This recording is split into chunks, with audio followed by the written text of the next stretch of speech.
Unit 1 Chemistry, Chapter 9, Part 3, Functional Groups.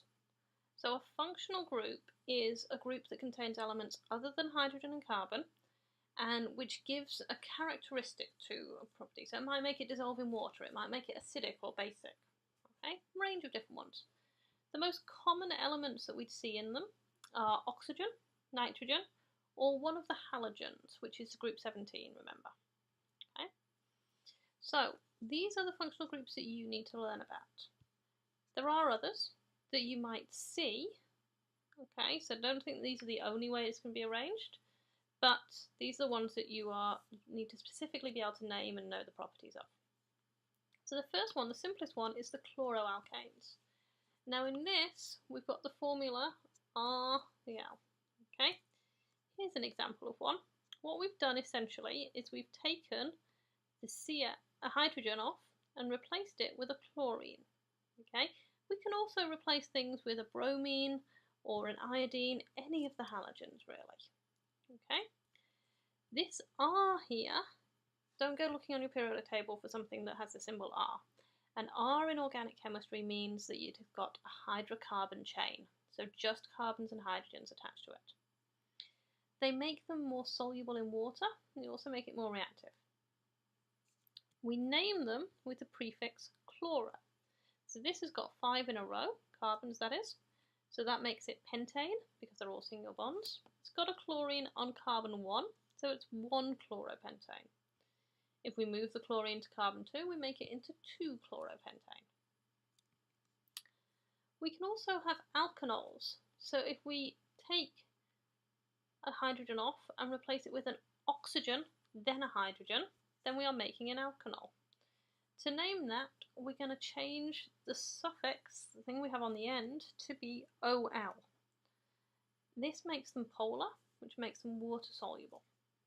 Okay, so this would be an example of ethanol.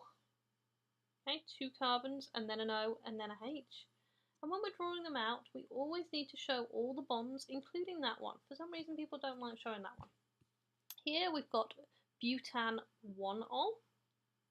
Okay, now you may have noticed I used a number there, but not here. The reason is, here I can only put it on carbon 1, because if it was there, I'd start counting from the other end. This could be here, or it could be on this carbon there, so I need the number now to tell you where it is. We only put the number in if it's necessary.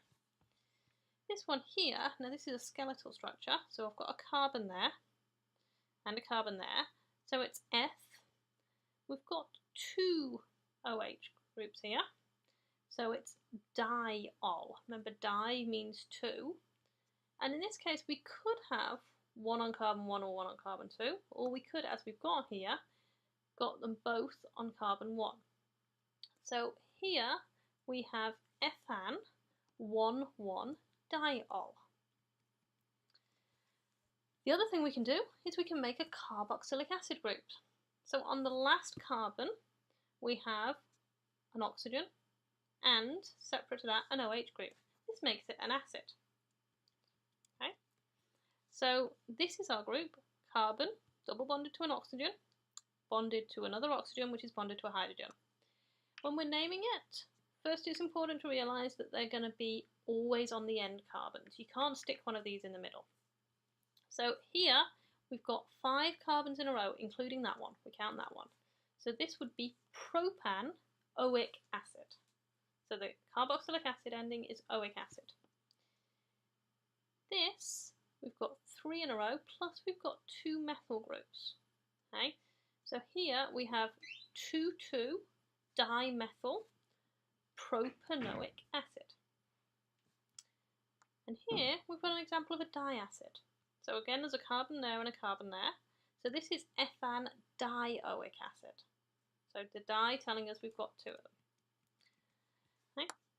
Final group we need to look at are the esters. So this is made from reacting one of these alkanols with one of these esters. And so the name is also a composite of the two. Okay. The alkanol that it's made from, we take that name, we get rid of the OL, and we change it to IL, because it's essentially a branch now. The carboxylic acid, we get rid of the oic acid, and replace it with O8 on the end.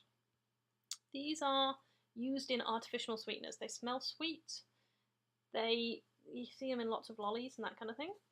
And the ester group is in the middle, which means that even though it's got oxygens in it, because you've got hydrocarbons on both sides, it's essentially nonpolar. Okay, so this would be an example of an ester. Okay, here you've got this side, which was made from our alkanol, and this side was made from our carboxylic acid. And I can tell that because this carbon is attached to 2 oxygens. So this was made from methanol, so it becomes methyl. This was made from ethanoic acid, so it becomes ethanoate. So we have methyl ethanoate. Here's a slightly more complex example, but the same idea. This was made from ethanol, so it becomes ethyl, and then on this side, butanoate. Final little thing. We can switch things around a bit. So if they've got the same molecular formula, but the atoms are arranged differently, we call these isomers. Bigger the molecule, the more possible ways there are of doing it. So once we get up to carbon 20, you've got huge numbers of isomers. If you're thinking of something like methane, there's only one way of arranging it. Same with ethane. Okay? But as soon as you get to 4 carbon lengths or higher, we can rearrange them. We can also make isomers by putting the functional groups in different places. So propan-1-ol and propan-2-ol, for instance, are isomers of each other. Here we have an example. So here you've got butane. Here you've got methyl propane. Same number of carbons and hydrogens, but these are just arranged differently. And making branches is a common way of making isomers. Here we've got an example where we've moved the functional group. So here you've got 1,2 dichloroethane. Here 1,1 dichloroethane.